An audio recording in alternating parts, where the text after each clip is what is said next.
Hello and welcome back to my channel. Last episode I showed you how to make a wax cast and plaster positive of your residual limb. This episode I'll be showing you the steps needed to take that plaster and turn it into a form that you can lay up with cloth and resin and turn into a finished partial hand socket. Now from where I left off last time, we need to carefully get the plaster out of the wax. I start out by opening up the two cuts that were made in order to get your hand out of the wax originally. Now I save the wax, remelt it, and use it to cast other forms in the future. Be sure as you peel the wax to remove as much plaster as you can from it before you put it back in the bowl. If you don't, you'll have to strain it out of the bottom of the bowl later, which really isn't that big of a deal. When that happens, what I do is melt the wax, then let it cool and solidify back into a block. Take that block out of the bowl, flip it over, and cut off the bottom layer where any contaminants accumulate. Be sure that as you pry off the wax that you don't damage or cut too deep into the plaster. The plaster is very soft at this time, and it's important that it is for later on when we're trying to remove it from the rough socket that we're fabricating in the next video. To get the plaster out, I usually make a series of parallel cuts around the hand with a razor blade, and then with a narrow putty knife pry against the plaster and pop the wax off. Now that we have most of the wax off, we can start breaking off parts that we won't be using later on. In my case, I usually break off the thumb to make the next part easier. Now that we have the plaster out of the wax, it's time to start shaping it into its final form. Again, I need to stress that the plaster is super soft and fragile at this time and is easily damaged. So be careful when you're shaping it not to scrape or cut off too much. You need to take your time with this step until you figure out just exactly how the material cuts and shapes. If you do happen to cut too much off in a particular area, it's okay.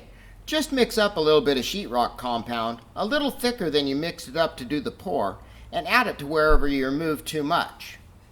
As you're shaping the form, you may find that it has a therapeutic value to you.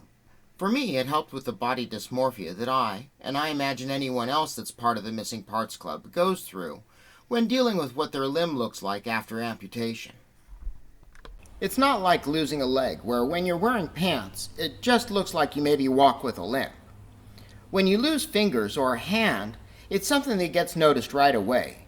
It's right out there in front of everyone, and not something you can hide really easily. Even now when I go out in public, I won't go out unless I have one of my prosthetic hands on.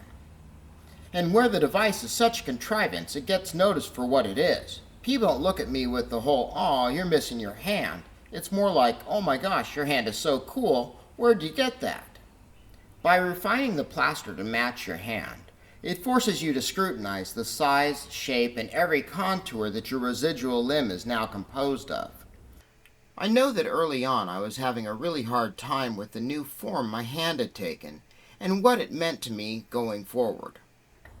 Especially since, for me, it was a long and drawn-out process. You see, my amputation occurred over an accumulation of tragic circumstances that I'll explain in a couple of videos. Anyways, back on track with shaping the plaster. You need to get rid of all of the material on the palm side of the thumb. It's important to shrink this down a little bit so that the socket is tight on your hand. I use a variety of tools to do this, anything from a 2-inch putty knife to the lid of a ball jar. The ball jar lid works really good for creating radius pockets. Once you think that you have the rough shape done, I find it helpful to go ahead and check a couple dimensions with calipers just to make sure that I'm in the right ballpark. From there I use a small cup of water and slightly wet the plaster and rub it to smooth the contours into a super organic shape. So now that we're happy with the form, let's prep it for fabric and resin. First thing we need to do is drill a hole in the bottom of the plaster so that we can mount it on a stick. I have a brick that I've drilled a hole in it and acts as a weighted base for the plaster when I'm laying up the cloth and resin. Next we're going to take a nitrile glove and don the plaster. Pull the glove tight and cut off the fingers. Next start wrapping the glove covered plaster with electrical tape. Make sure that as you're wrapping the plaster you don't create wrinkles in the tape.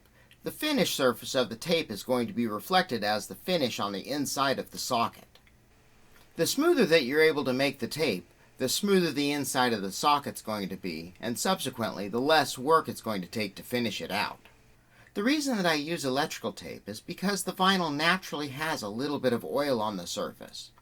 That makes it to where it won't stick to the resin, and it releases super easy later on when we're peeling the plaster and glove from the inside of the new socket. Well, that's where I'm going to end this episode. In the next episode, we'll be laying up the plaster with cloth and resin to make a finished partial hand socket.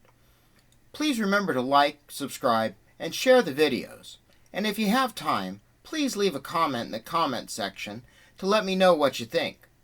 Thanks for watching.